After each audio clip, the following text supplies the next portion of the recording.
Hello সবাইকে। দেখো আমি বাতাসা নিয়ে চলে যাচ্ছি, কারণ আমার ভাইপো ঝাঁপ দেবে তার জন্যে। তো এখানে দেখো প্রথম সন্ন্যাসী ওপরে উঠে গেছে, ওই ঝাঁপটা শুরু করবে। ওই ঝাঁপ শুরু করার পরে তারপরে একে একে সবাই ঝাঁপ দিতে পারবে। তো দেখো আমাদের এখানে ঝাঁপের নিয়ম এটাই, যে একটা কাঠের ওপরে কয়েকটা কাস্তে থাকে, তার উপরে লাল সিঁদুর মাখানো থাকে, আর কয়েকজন মিলে তোমরা দেখতেই পাচ্ছ গামছা পাক্কি দিয়ে দাঁড়িয়ে আছে। তারপর একে একে সবাই ঝাঁপ দেওয়া শুরু করে দেবে। আর আমাদের পাড়ার প্রায় লোকই এখানে উপস্থিত ছিল। তো জানো তো, এই ঝাঁপে না আমাদের বাড়িতে 3-4 দিন ধরে টানা নিরামিষ খাওয়া হয়।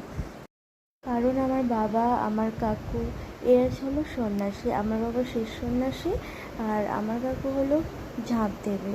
আর যেমন ওরা দেখো সবাইকে ধরে ধরে কি সুন্দর ওপরে নামিয়ে দিচ্ছে। তো এখন আমার ভাইপো উঠেছে ঝাঁপ দেবে বলে, তো ও তো প্রচণ্ড কান্নাকাটি করছিল, খুব ভয় পেয়ে গেছিলো। তোমাকে আবারও পরে আরেকটা ভিডিও দেখাবো, সেখানে আমার ভাইপো কতটা কান্নাকাটি করেছে। তো যাই হোক, ওরা ঝাঁপ দেওয়া কমপ্লিট হয়ে গেছে। আর দেখো শেষ সন্ন্যাসী ওই যে ঝাঁপ দিয়েছে, ওকে গামছায় করে আলতো করে বেঁধে ওখান থেকে কাকু যেখানে বসে আছে ওই রাস্তাটা ক্লিয়ার করে দেওয়া হবে। তো তারপরে ওখান থেকে ওদের কয়েকটা কথা আছে, সেটাই বলবে।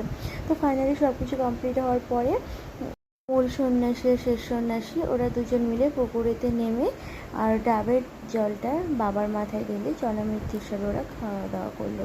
তো ফাইনালি সব কিছু নিয়ম শেষ হওয়ার পরেই বিকালবেলা ছিল আমাদের নিমন্ত্রণ। এই উপলক্ষেই নিমন্ত্রণ থাকে যাদের বাড়িতে হয়।